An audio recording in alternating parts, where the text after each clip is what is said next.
Hello and welcome to today's edition of the Daf Yomi, Tractate Mesechet Bekhorot, Tractate Bekhorot. Let's dive straight into Daf 56 Omday. Actually, it's not. Is that it? Sorry. Yeah, Daf 56 Omday.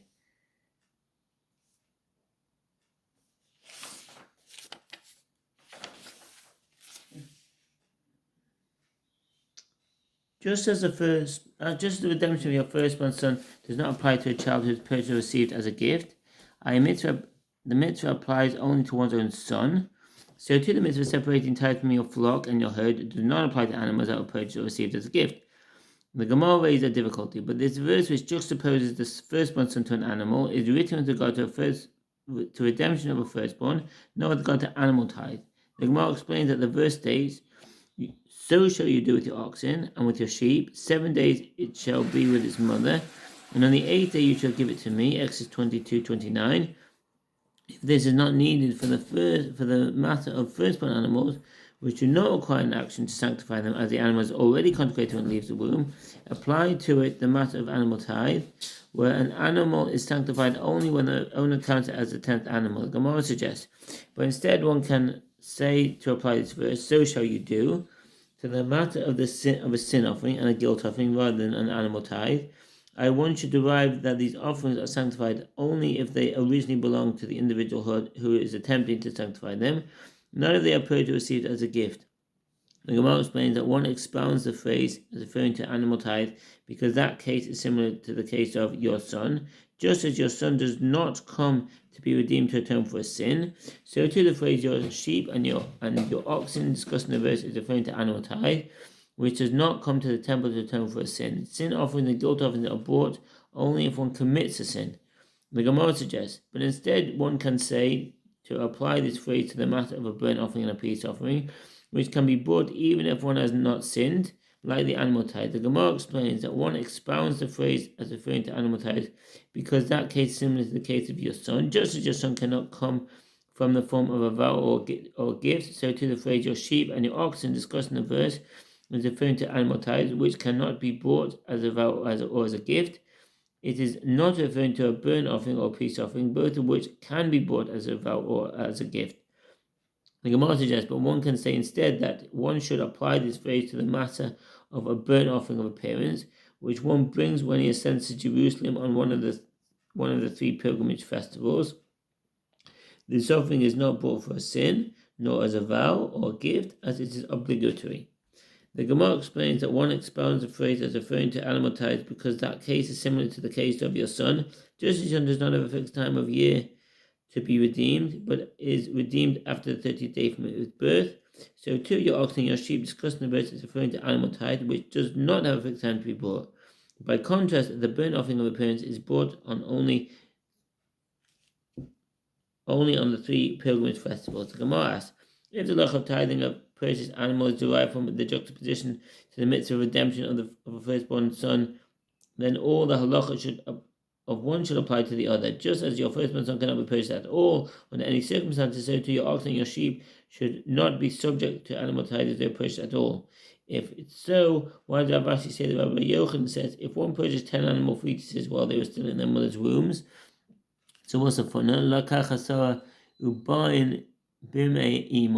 If one purchases 10 unborn lambs, they must all be brought to the pen to be tithed. This halacha is in accordance with the opinion of Rabbi Asi, citing Rabbi Yochanan.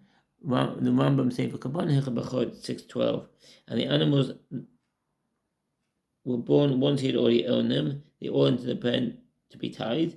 If the halacha is derived from a firstborn son, then there should be no concept of tithe in the case of purchased animals. Rabbi said in response that the verse states, "So shall you do with your oxen and with your sheep. 7 days it shall be with its mother, and on the 8th day you shall give it to me." This verse excludes purchased animals from animal tithe only at the time of doing, i.e. from the time the animals are fit to be sacrificed in the temple, not while they are still in their mother's wombs, as at that time they are as yet unfit to be sacrificed on the altar. The Gemara discusses the matter itself to cite the relevant discussions in full. Rabbi Asi said that Rabbi Yochanan says, if one purchased 10 animal fetuses while they were still in their mother's wombs, and the animals were born once he already owned them, they all entered the pen to be tithed. You want to ask, but didn't we learn in the Mishnah, one who purchases an animal or has an animal that was given to him as a gift is exempt from animal tithe? If so, why isn't the owner of these fetuses also exempt from animal tithe? Rabbi Elazar said, I saw Rabbi Yochanan in a dream. So what's the footnote? This is Rabbi Yochanan ben Napaha, one of the great Amoraim, whose statements are fundamental components of both the Babylonian Talmud and the Jerusalem Talmud. He resided in Tiberias and lived to an advanced age. Rabbi Yochanan was orphaned when he was young, and although his family apparently owned considerable property, he spent virtually all of his resources on his devotion to the study of Torah until he eventually became impoverished.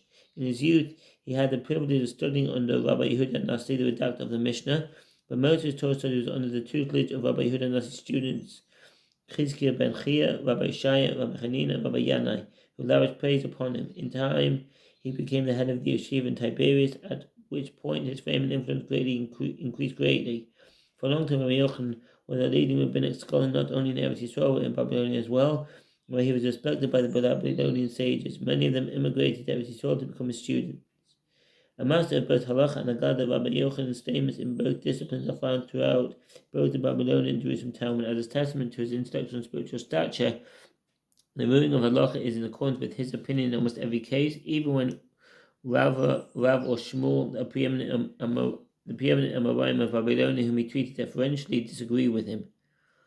Only in dispute with the teaching of Torah, such as Rabbi Yana and Rabbi Yeshua ben Levi, is the halacha not decided in accordance with his opinion. Much is said in praise of Rabbi Yochanan's handsome appearance, for which he was renowned.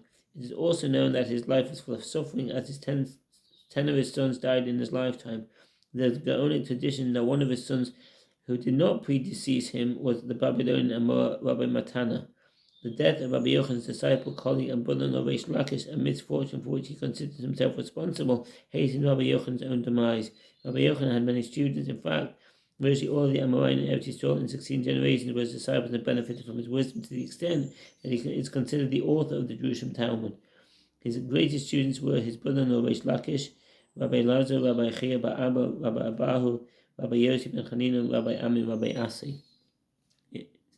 Rabbi Lazar said, I saw Rabbi Yochanan in a dream, which is a sign that I am saying a proper matter in explaining his opinion.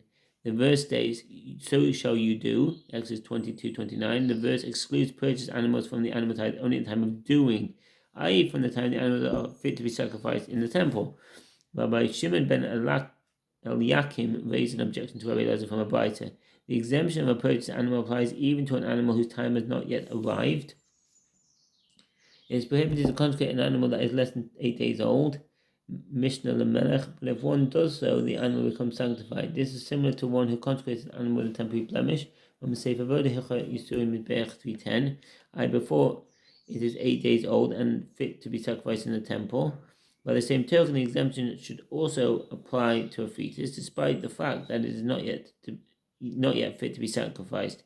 Rabbi Elazar said to Rabbi Shimon ben Yakim, this Braita is not a Tanaic source that can be relied upon, as it is not accurate. But if you say this Braita is a Tanaic source that can be relied upon, it is only according to the opinion of Rabbi Shimon ben Yehuda, in the name of Rabbi Shimon, who says that an animal whose time has not yet arrived also enters the pen to be tithed. So what's the footnote?